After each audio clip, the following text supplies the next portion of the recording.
He's challenged panthers in the forest. He's fought off ghosts at Halloween.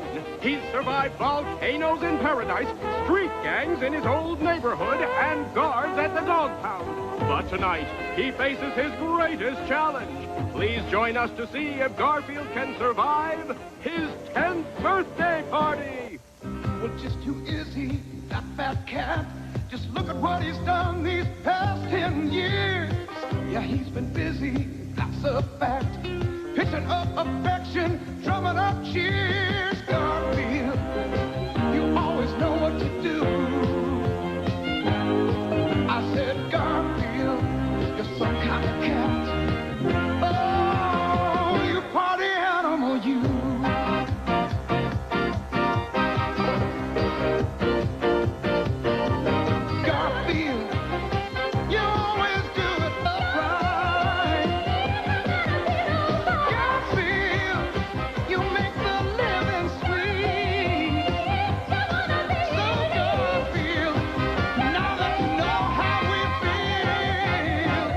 Big, fat, hairy deal. Happy birthday, Garfield. Sponsored by McDonald's. Good time, great taste. That's why this is my place. Tonight, we'll look back at 10 years of America's favorite Emmy-winning, pasta-loving fat cat. You'll go behind the scenes to see how Garfield is created for the comic strip and for television. You'll also see Garfield around the world. And now, here is your host for our 10th anniversary party, the creator of Garfield the Cat, Jim Davis. Good evening and welcome to our show. We're near Muncie, where it's springtime here in Indiana. I grew up only a few miles up the road. Now I have only about a 100-yard commute from my house to my studio. Come on inside and I'll show you where I work. When I first started Garfield some 3,652 strips ago, he looked very different. He had little tiny beady eyes and big pointed ears, big fat jowls, and a big cumbersome body. He just sat there and said, "Feed me a lot." In fact, when we first animated Garfield some 8 years ago, he not only looked very different, but he sounded different as well. A mouse! Get it! Garfield, you didn't even try. Show me a good mouser and I'll show you a cat with bad breath.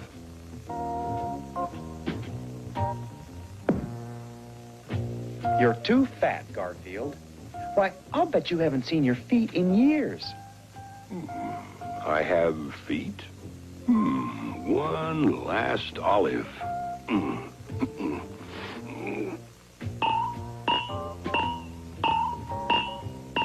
Since those early days, Garfield has undergone a Darwinian evolution in that he has changed physically to allow him to do some things. Today, his eyes are larger and more expressive, his ears are smaller, his mouth is bigger to allow him to eat more food. Also, his limbs are longer to allow him to reach for pies and to kick Odie. Also, his body is smaller and not in the way so much. In fact, this is the way he looks today. I'm an eyeball man. I always start drawing the eyeballs first, and then I hope the rest of the character fits on the page. Garfield's appeal partly lies in the fact that he is selfish and lazy. We live in a time where we're made to feel guilty about overeating and oversleeping and not exercising. Garfield defends his right to do all of that. I think he takes away some of our guilt when he does it on the comics page every day. Garfield's ears got smaller as the years wore on because they didn't have anything to do with expression. I can't remember not wanting to be a cartoonist. I grew up on a farm near Fairmount, Indiana, and as a child I was asthmatic and I was forced to spend a lot of time inside. So to entertain myself, I drew pictures.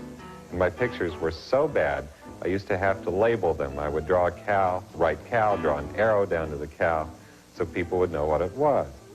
After a while, it became very comfortable for me to put words with pictures. I couldn't communicate totally with just pictures or with just words. For me, cartooning was a very natural thing. I'm not quite sure what kind of discipline it takes to become a successful cartoonist. Once Al Cap told me it takes two things to become a cartoonist.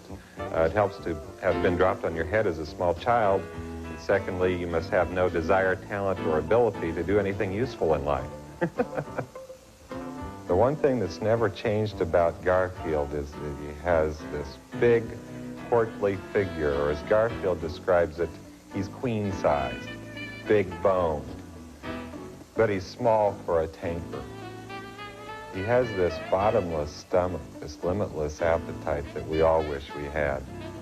In fact, his appetites are very human. Garfield is basically a human in a cat suit. A lot of his tastes are so human, in fact, he doesn't care to eat mice. The thought of putting a live rodent in his mouth disgusts him. Garfield's big appetite isn't confined to the usual 3 meals in the day. There's the mid-morning snack, the late morning snack, the late afternoon snacks, the early and late evening snacks. You know, one of these days, eating like that is going to give you a nightmare. Wait and see. A nightmare? Me? Get real. Imagine him thinking I'd have a nightmare from eating too much. Me. What a silly thing. What a silly...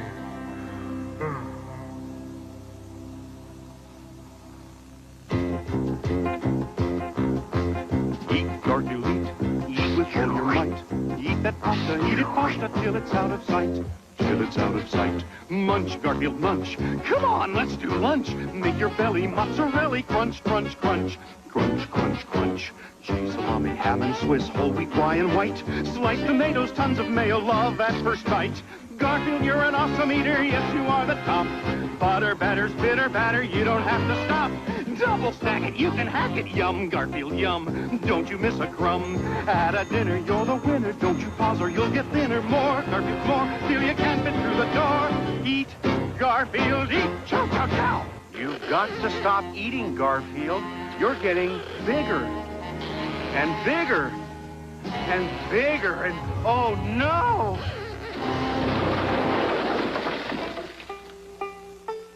Do these eyeballs look familiar? I have a small repertoire of eyeballs.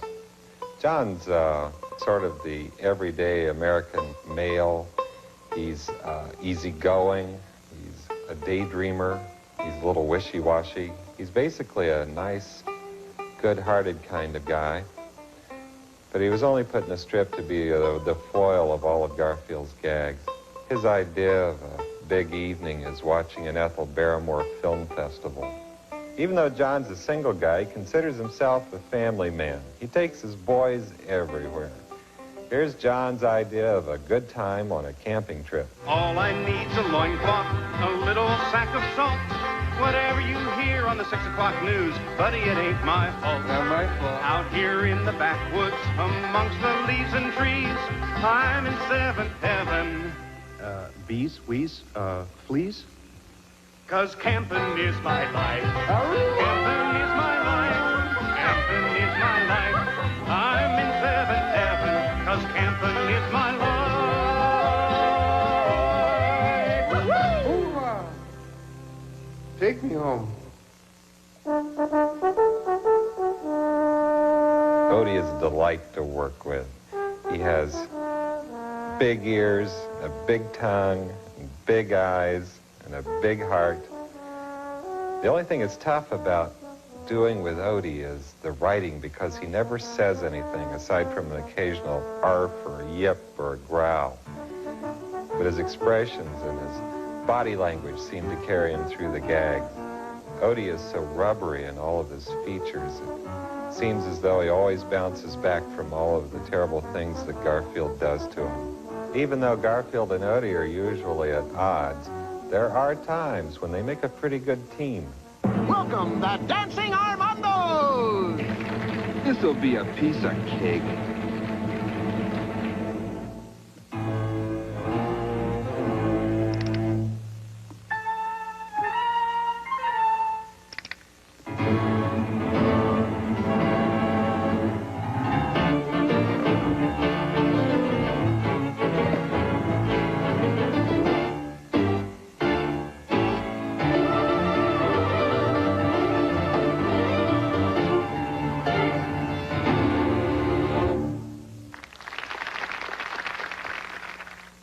cartoonists all approach their art in a different manner.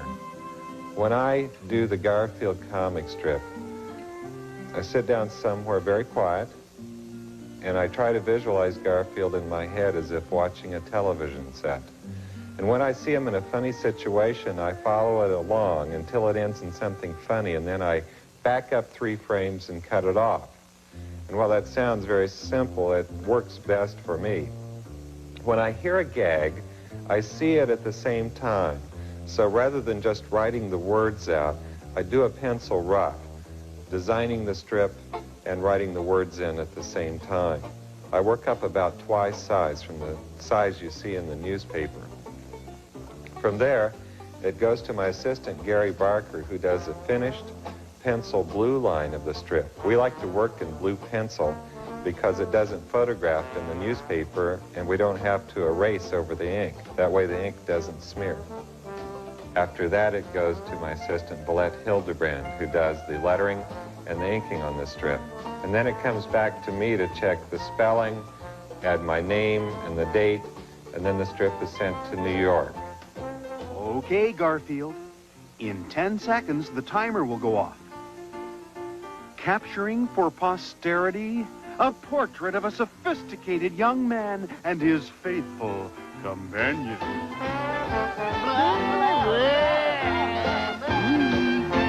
The greatest enjoyment I get from doing the strip is making people laugh, or at the very least, making people smile. The nicest letters I get are from people who say that Garfield in some way has brightened their day, and they look forward to seeing him all the time. Because Garfield is an entertainment figure. And if nothing else, I hope he tells people that life isn't so bad and that we should all learn to laugh at ourselves. Hey, Odie, old boy, you know what Halloween night is? Yeah, well, take that stupid pumpkin off your head and I'll tell you. Better.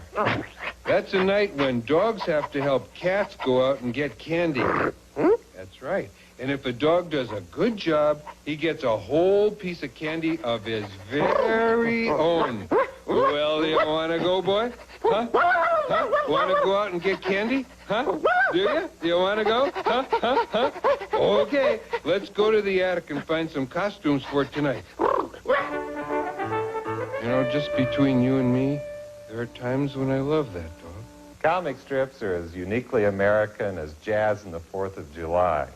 Garfield, as well as other comic characters, have enjoyed the opportunity to jump into other mediums as well. In a moment, we'll be back with Garfield in Hollywood. What do you think? Baffo, Terrific, don't change a thing. I love it just the way it is. Let's do lunch. Garfield, you should learn something new each day. It'd lend purpose to this dreary existence of yours. I'm going to the store. When I come back, I want you to have learned something.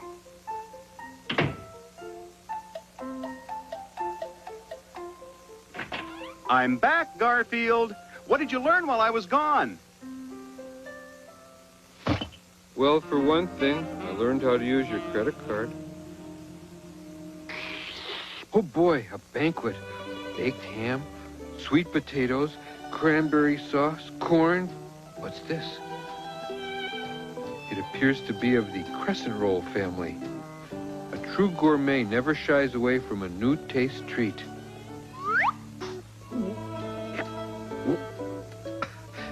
Bit on the dry side. Flavor's a bit subtle. Garfield, have you seen my sweat socks?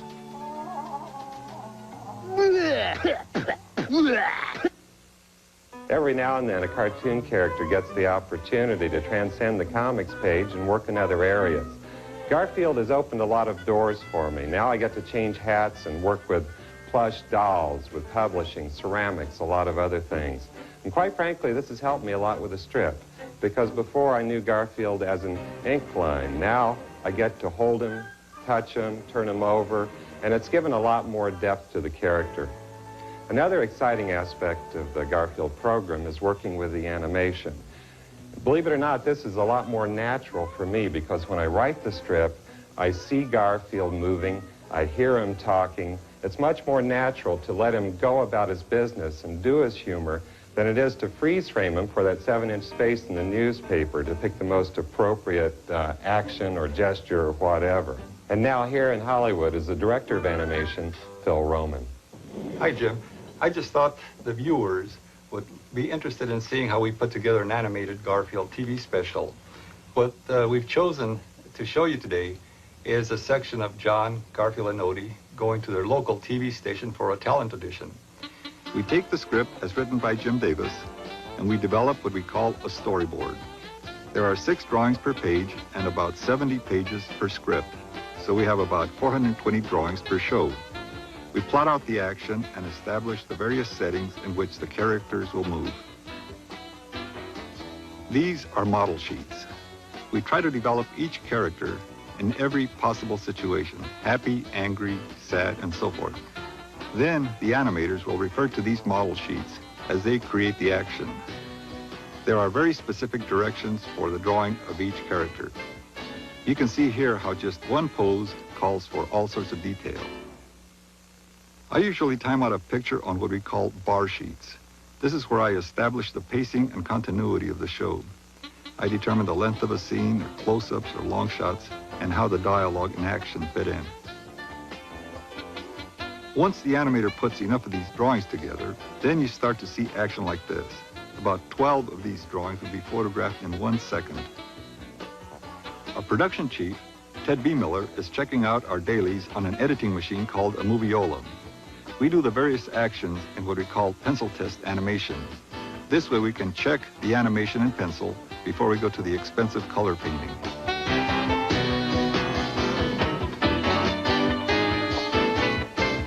The next step in the animation process is to get the animator's original drawings and transfer them onto celluloids. We call them cells. Now, there are approximately 30,000 of these cells that have to be hand-painted. And they're painted by folks like Shannon Meyer here, who's working on one of the cells right now. Shannon, what do you find that's the most difficult when you're painting? Aside from staying within the line, which we all have experience with from our childhood, I would say it's getting the correct mix of water in the paint so that the paint is smooth enough and thin enough to flow on evenly, and yet it's still opaque. We have already established the basic settings on our storyboard, and now they are enlarged on the layouts across which the various characters will move. Then, while the animation is being done, our sets are being painted as well by the background artist, who add the color and mood to each scene. The cameraman then photographs the completed scene. He combines the animation and the backgrounds and then shoots each individual drawing 1 frame at a time. Later, when the film is projected at the normal speed of 24 frames per second, the characters will appear to come to life. And after all these steps and many months of work, this is how the final scene turned out. Ladies and gentlemen, Johnny Bop and the Two-Steps. Johnny Bop and the Two-Steps.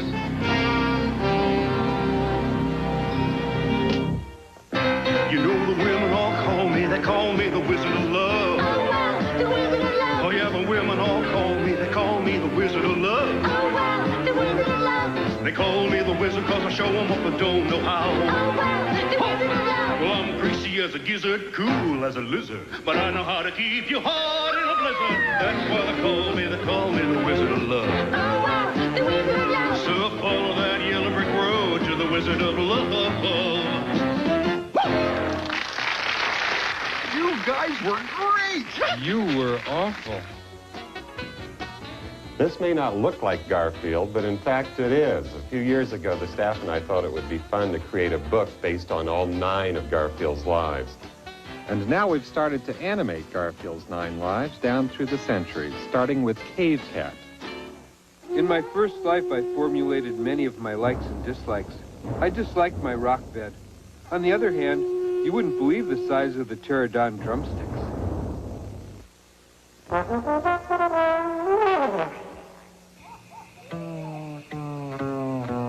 About 10 million years ago, the first cat crawled out of the sea. His first word was... He had been holding his breath for quite some time. In those days, the first everything was crawling up out of the sea. The first snake. The first chicken.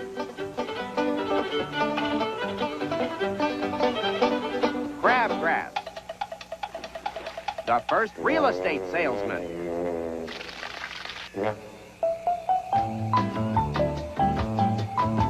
And then came the first girl cat.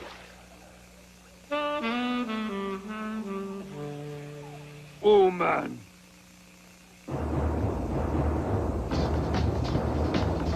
Near. Oh, man.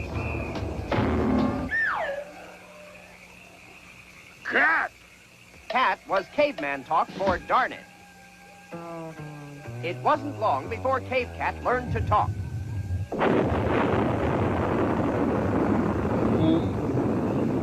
Oh.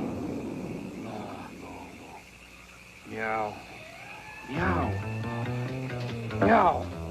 Yow. Yow. Caveman soon domesticated Cave Cat. Good cat. Good cat. Garfield loves weekends almost as much as he hates Mondays. This fall, he'll be appearing for the first time on Saturday morning television here on CBS. This is our first recording session. We hope that our family of characters can bring a special brand of humor to Saturday's television viewers. 3 very fine actors play our main characters. Garfield is the voice of Lorenzo Music, whose face I have never seen. Odie is played by Greg Berger. Greg has to slobber on cue. The character of John is played by Tom Hughey. Tom and I were fraternity brothers at Ball State University in Muncie, Indiana. Can I get a copy of the Blankens script? I don't think that's any of your business. Oh, wow, man. Oh, we're wearing our doggy coat, aren't we? Don't we look just precious in our dumb widow doggy coat? When we go on our walk, all the other dogs are going to call you a nerd. I feel so sorry for you. Come on, guys. Let's get ready for our walk. Oh, we're wearing our doggy coat, aren't we? Don't we look just precious in our dumb widow doggy coat? When we go on our walk, all the other dogs are going to call you a nerd. But don't feel bad. You'll be the best dressed nerd ever. Come on, guys. Let's get ready for our walk.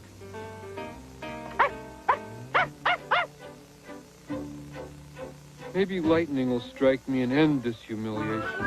Because you're resisting him shoving you off the table. Ladies and gentlemen, may I direct your attention to Odie the Amazing, about to perform his death-defying dive into this glass of water.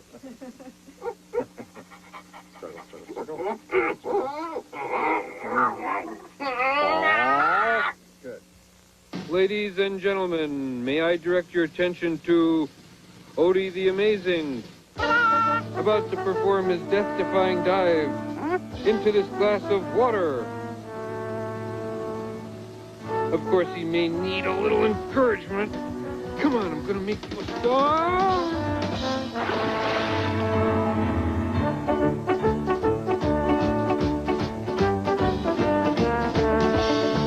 When you own pets, there's never a dull moment.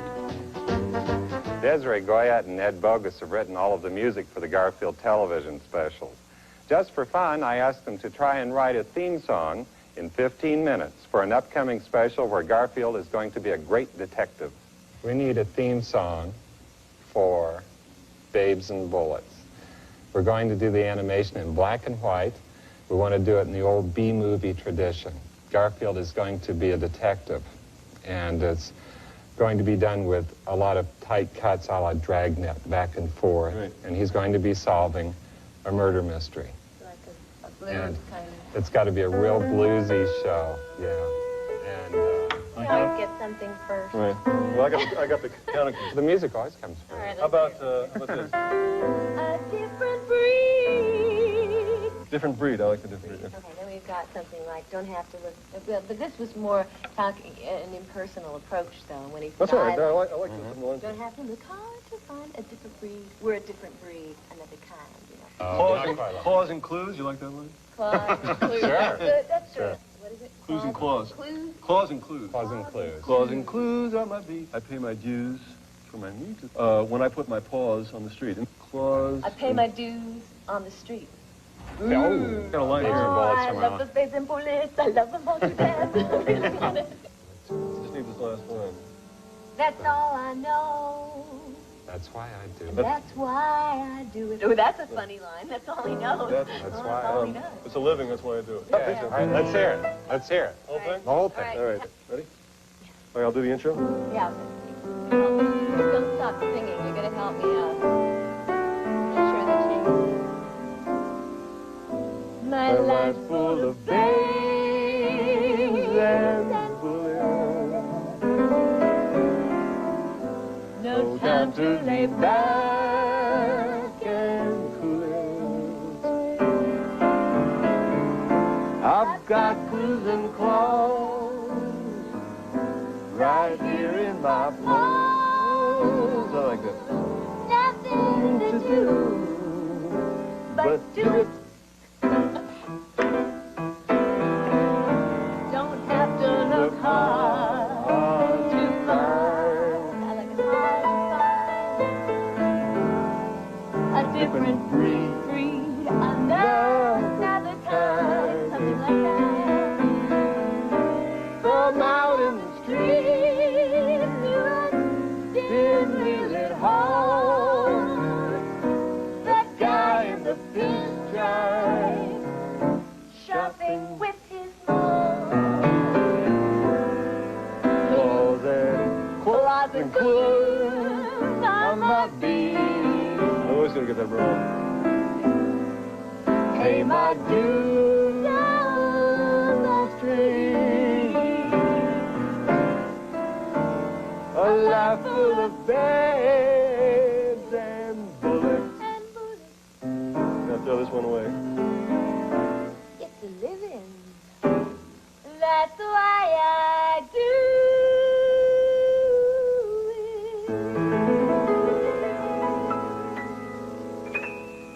Yeah. Okay, something like that. Even great detectives have to eat. I'm waiting for the pizza I ordered to be delivered. Garfield doesn't know anything about it, and I want to keep it that way. That's it. Gotta go. Bye. Gee, I wonder who's at the door. It couldn't be a pizza because nobody ordered a pizza. It must be a special delivery letter. Certainly not a pizza. Here's your money. Give me the pizza. Goodbye. By the way, thanks.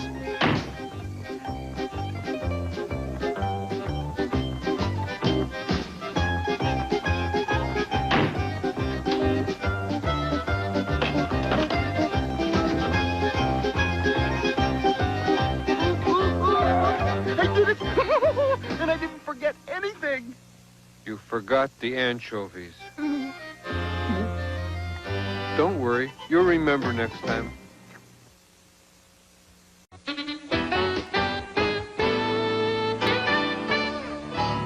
Dinner time, Garfield.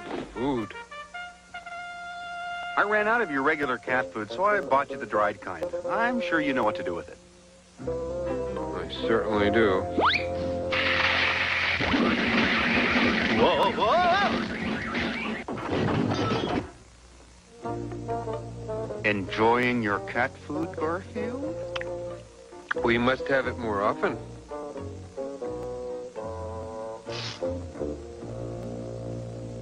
One of America's most popular exports is its comic strips. Every morning, Garfield is read in dozens of countries and languages, from Afrikaans to Spanish. Now, here is Garfield as you've never heard him before. Maldición. Mi amo aún debe estar enredado en la cama. Cuesta encontrar a alguien que coopere en estos días.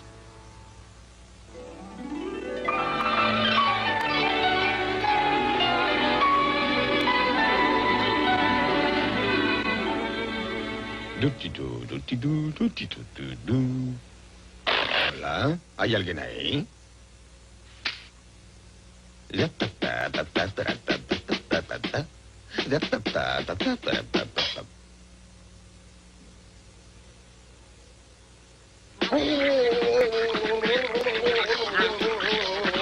Hola. Buenos días, Encanto. Bienvenido a otro hermoso día con tu animalito favorito. Oh, supongo que querrás desayunar. Eso sería fantástico.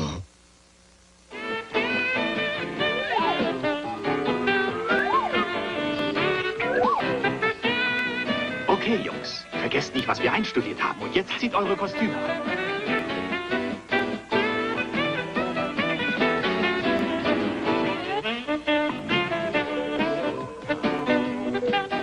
Wo warst du denn noch, Garfield?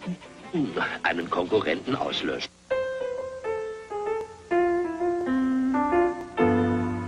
In a few years, the comic strip will be celebrating its 100th birthday. In fact, my friend Brad Anderson, who does Marmaduke, has been drawing most of those years. Cartooning is one big fraternity. The cartoonists enjoy getting together to swap a few stories and a few tricks of the trade.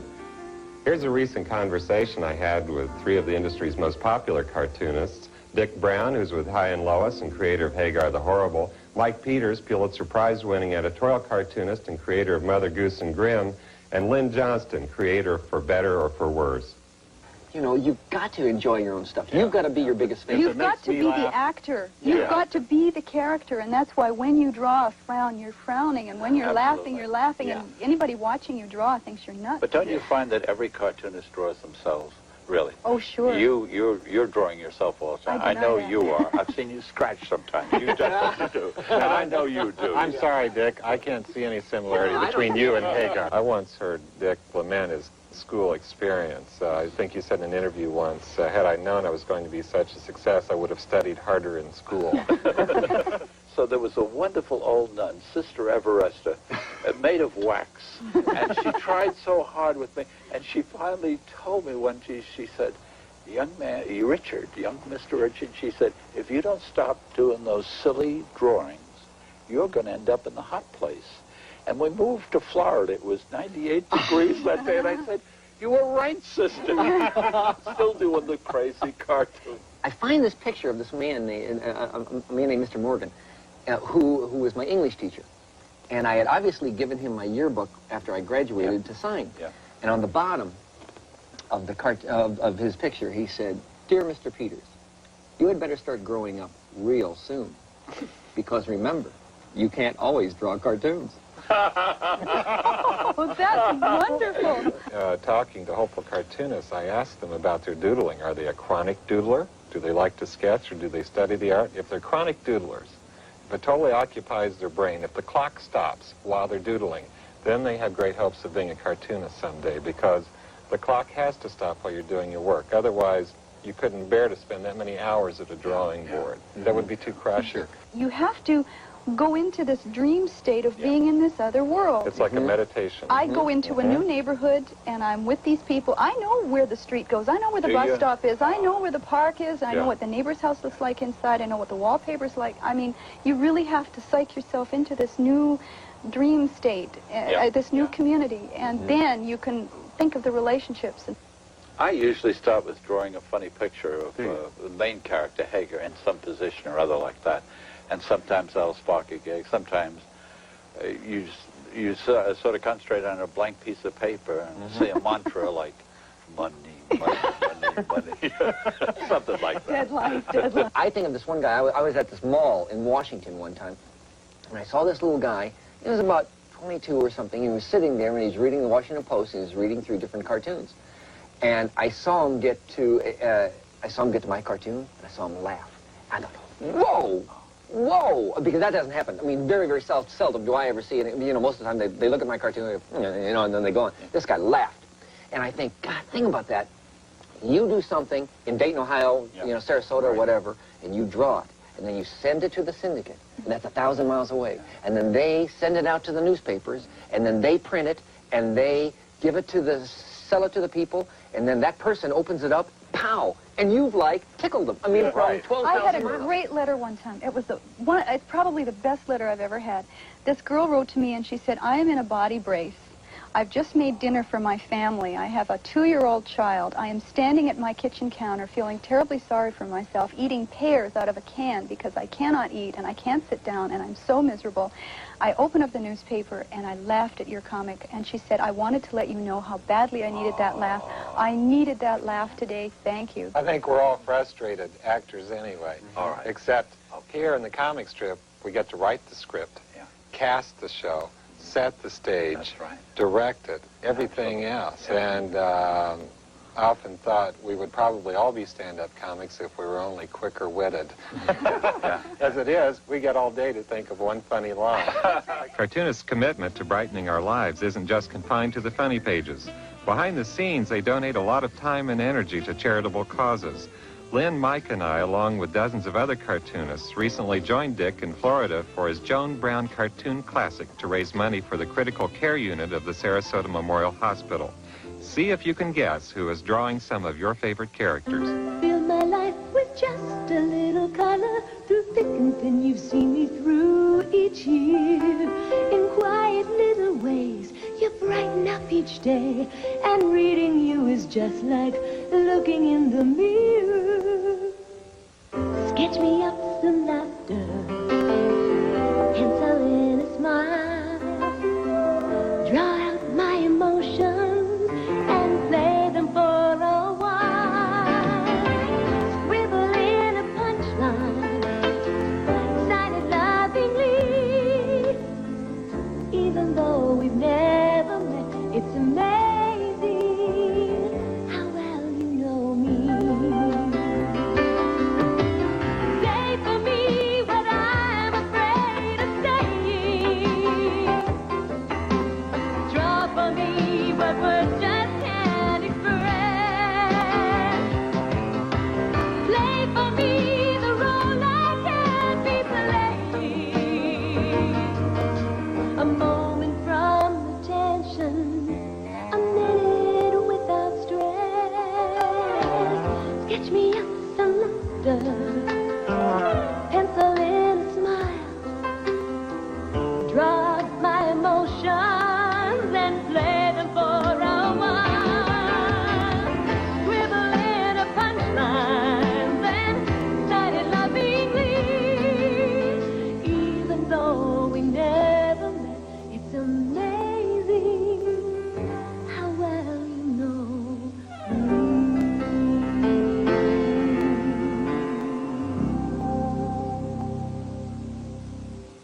I'm always fascinated by the public reaction to Garfield.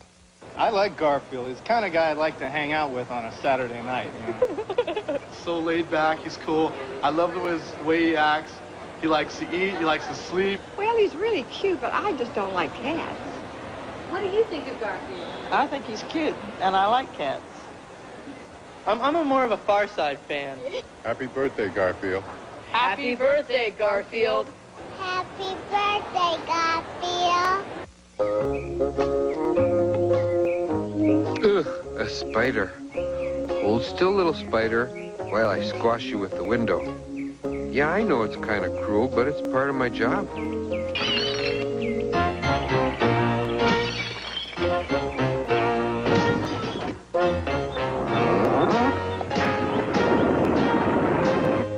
Well, at least I got rid of the spider.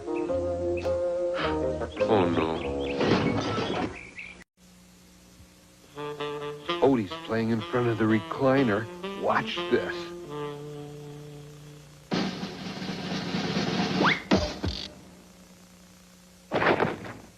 I hate to brag, but it took a brilliant mind to figure that gag out.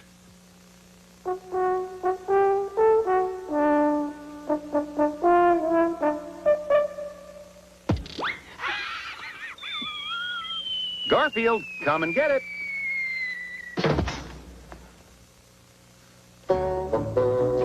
Take your time. It's peanut butter and fish head stew with pickles on the side and optional chocolate sauce. Thank goodness. I thought for a minute there it might be food. Not now. Odie, no, not now. I warned you. I've had enough of this. You're going to stay outside while I cook. Good. I hate being around acts of cruelty. Okay, John. I'll give you one more chance to apologize. It's been 10 years since Garfield first appeared in 41 newspapers. He now appears in over 2,000. And looking back over the thousands of strips I've done, I guess that these would be 3 of my favorites. Hello, diet. Goodbye, food. Irk! Hello, sugar withdrawal. I am down. Down, down, down, down, down. Down, down, down. Doobie-doo, down, down. Come down, doobie-doo, down, down. Okay, get revved up there, Rudy. Go! I love toys that don't need batteries. Our first full-length feature film will be called Garfield's Judgment Day. One of the songs from the movie is about how easy cats and dogs have it. The great Lou Rawls has been featured in all our television specials. Here he joins Desiree to record that song for the movie. No beds to make. No bills to pay. Yeah, every day's a holiday. We got it good, and that ain't bad. No lawns to mow. No leaves to rake. Got no pressure and no belly ache. We got it good, and that ain't bad. Just sitting on the windowsill, soaking up the sun, up on the fence till 1. We don't waste our energy chewing the fat. We got it made. Why do that? No homework due, no dates to keep. We wake up slow, we eat, we sleep. We got it good, and that ain't bad. We live our lives like simple folk. Why fix a thing if it ain't broke? We got it good, and that ain't bad. No worry of security, used to maturity. We do as we please. No headache, no tension, except the occasional fee. And talk about leading the easy life. Our hidden cameras caught Garfield and Odie in their own version of Lifestyles of the Rich and Famous. Well, he's a fat cat, a cool cat, nobody's fool cat, but look out, 'cause here comes Garfield. He never keeps it, he's too hip, he likes his catnip. Well, look out, 'cause here comes Garfield. He's always got to be one up on ya, and he'll beat you to the punch every time. He'll give up anything for lasagna, unless he has to give up on his nap time. Well, he's a neat cat, a fun cat, Mr. #1 cat. He knows what life is all about. Here comes Garfield. Look out, here comes Garfield. Look out, I said, here comes Garfield. So you better look out. The folks we work with from all over the world joined my wife Carolyn and me in Tucson, Arizona to celebrate Garfield's 10th anniversary. Birthday, dear Garfield. Happy birthday to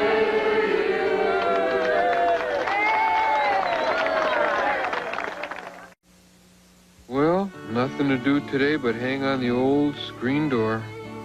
I'm bored. I'm so bored. Bored, bored, bored, bored, bored, bored, bored, bored. I wish something would happen. Garfield, it's lunchtime. Now, where'd he go? I'm in pain.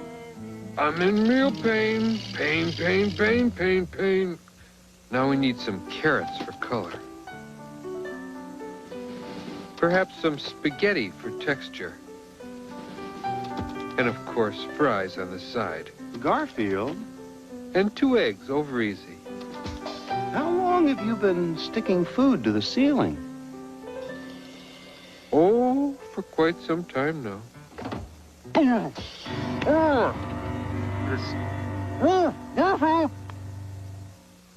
Garfield requires a lot more attention than the average house cat. When he's not performing in the comic strip, he enjoys the loving care given him by the many talented artists who work with me in our Muncie studios. Jim Clements is our senior designer. Thanks to him, Garfield is always in fashion. Betsy Brackett is one of the world's tallest woman designers. She's a world-class artist, too. My brother Doc manages the studio.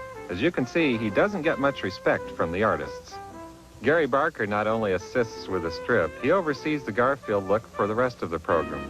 Vicki Scott came to us from the animation industry. She used to work for a green guy with muscles. Now she works for a cat. Kevin Campbell is an experienced illustrator and one of the few good artists with a brush.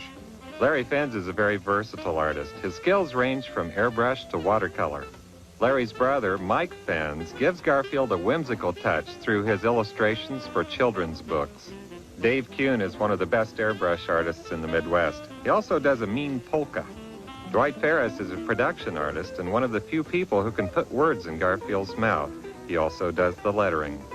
Kenny Getzinger is a paste-up and keyline artist. He puts the finishing touches on Garfield. Some of our artists work long distance with Phil Roman in Hollywood on our animated specials. Doug Frankel supervises our animation efforts. The youngest member of our staff, Bob Scott, would rather animate than eat. Ralph Eggleston is proud of his craft and proud of his heritage. He's from the planet Zordog. Eureka! The mother lode. Look at all this great stuff, Odie. With these costumes, we can be anything we want. What should I be? There's so many sides to me. I could be handsome or brave, a king or a slave. It's all up to me. So what should I be? What could I be? What should I be? I could be a scary vampire and turn myself into a bat, flap, flap. Or I could put on some black pajamas, go as a big fat Halloween cat. What should I be? There's so many sides to me. I could be an astronaut, a robot, a hobo, a clown, or an alien creature going out on the town. What should I be? It's all up to me. What should I be? Let's go. We'd like to thank you for being with us on our 10th anniversary and look forward to being with you on the comics page and on television in the years ahead. Quite frankly, after all of this excitement, I think I need to get away from Garfield for a while. So long.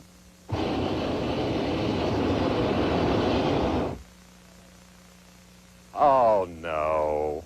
What are you doing here?